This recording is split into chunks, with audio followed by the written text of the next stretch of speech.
The summer heat in Normandy is not the gentle warmth promised by postcards of the French countryside. It is a suffocating, dusty blanket, thick with the smell of cordite, unwashed bodies, and the sickly sweetness of rotting cattle bloated under the sun. For 7 long weeks, the greatest invasion force in human history has been stuck. The Allies who stormed the beaches on D-Day with promises of liberation are now drowning in a maze of hedgerows. To the soldiers on the ground, the war has become a night fight in a phone booth. Progress is measured not in miles, but in yards. Every field is a fortress. Every patch of brush may hide a German machine gun nest or the terrifying high-velocity cannon of a Tiger tank. Morale is beginning to curdle. Back home, newspapers are asking dangerous questions. Why has the mighty American war machine stalled? And at the very top of the command chain, Supreme Allied Commander Dwight D. Eisenhower is under pressure that would crush a lesser man. Eisenhower is not a battlefield gladiator. He's a manager of logistics, diplomacy, and fragile alliances. He smokes 4 packs of cigarettes a day. His hand trembles slightly when he lifts his coffee. He knows the truth no headline can fully capture. If the Allies cannot break out of Normandy before autumn rains turn the ground to mud, the invasion could fail. German reinforcements are rushing to the front. The window of opportunity is closing. Eisenhower does not need a miracle, he needs a monster. George S. Patton, the one general the Germans fear more than any other. Patton is Eisenhower's opposite in every way. Ike is calm, diplomatic, controlled. Patton is fire.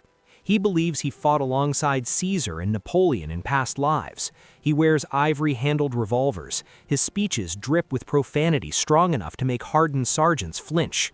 To Patton, war is movement, violence, and speed. But Patton is sidelined.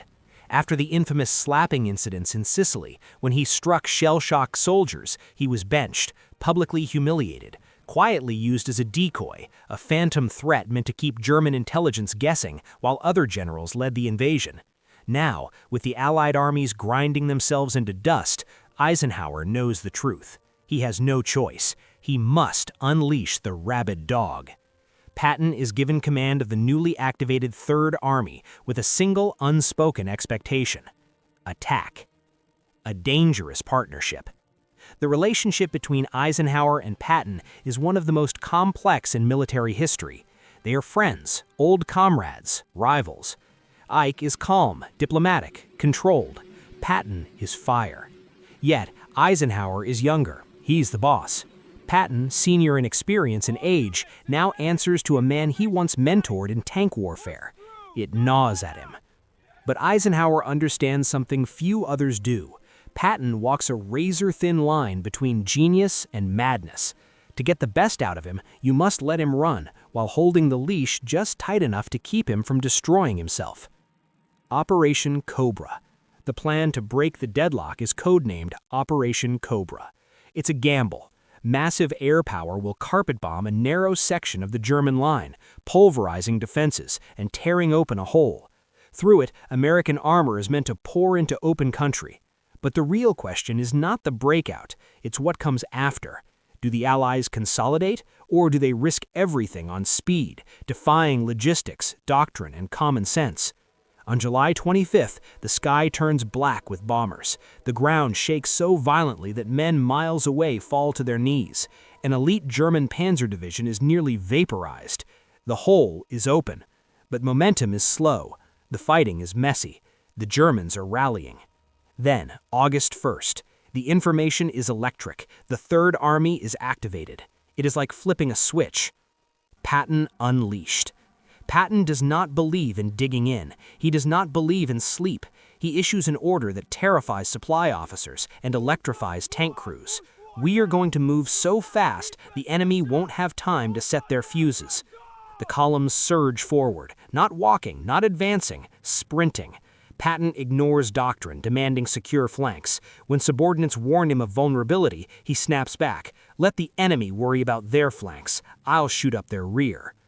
At Supreme Headquarters, maps change by the hour. Markers representing Patton's divisions move faster than intelligence officers can pin them down. British commanders like Bernard Montgomery watch in horror. They see recklessness, overextension, disaster. Eisenhower sees something else. He sees the German line shattering. Patton is moving faster than German communications can function. By the time a report reaches headquarters, American tanks are already 20 miles beyond it, cutting phone lines, bypassing strong points, seizing bridges before they can be blown. Then comes the realization. This isn't just a breakout. The stalemate is obliterated. Let him go. As panic rises over Patton's exposed flank, generals demand he halt. They insist he dig in. Eisenhower calls Patton directly. How will he protect his flank? How will he secure his supply lines? Patton's reply becomes legend. He doesn't have the manpower, he says, so he'll protect his flank with aircraft. He demands full coverage from the 19th Tactical Air Command. Unheard of, risky, radical. Eisenhower stares at the map, at the empty space, at the warnings. Then he makes the decision that will decide the campaign. He shouts, "Let him go. Give him the air cover. Give him the fuel. Give him the speed." Standard rules no longer apply. The collapse. The result is the Falaise pocket. Patton drives deep into the German rear, linking with Canadians and Polish forces. Tens of thousands of German soldiers are trapped. Hundreds of tanks are destroyed. The roads become slaughterhouses. Allied fighter bombers, authorized by Eisenhower himself, turn retreating columns into burning wreckage. Pilots later report nausea from the stench of death rising into their cockpits. When Eisenhower tours the battlefield, he is shaken. He calls it a vision from Dante's Inferno, yards of twisted metal and decaying flesh without touching the ground. This is the fruit of speed, victory, and friction. Patton wants more. He wants Germany. He wants it now. He begs for fuel. Eisenhower must manage the entire war. Paris, politics, Montgomery's demands. When Patton is ordered to halt, he explodes in rage. A lesser commander would fire him. Eisenhower doesn't. He remembered the breakout. The lesson. Eisenhower was not Patton's equal on the battlefield, but he was his equal in judgment. He knew when to restrain chaos and when to unleash it. When Eisenhower shouted, "Let him go," he gambled his career and the fate of Europe on one dangerous man. Patton delivered. Together, they turned Normandy from a stalemate into the greatest armored pursuit in history. One provided the structure, the other provided the velocity. A shield and a sword. And in that hot, desperate summer of 1944, their partnership broke the back of Nazi Germany. The hedgerows were behind them. The road to Berlin lay open, and the outcome of the war was no longer in doubt.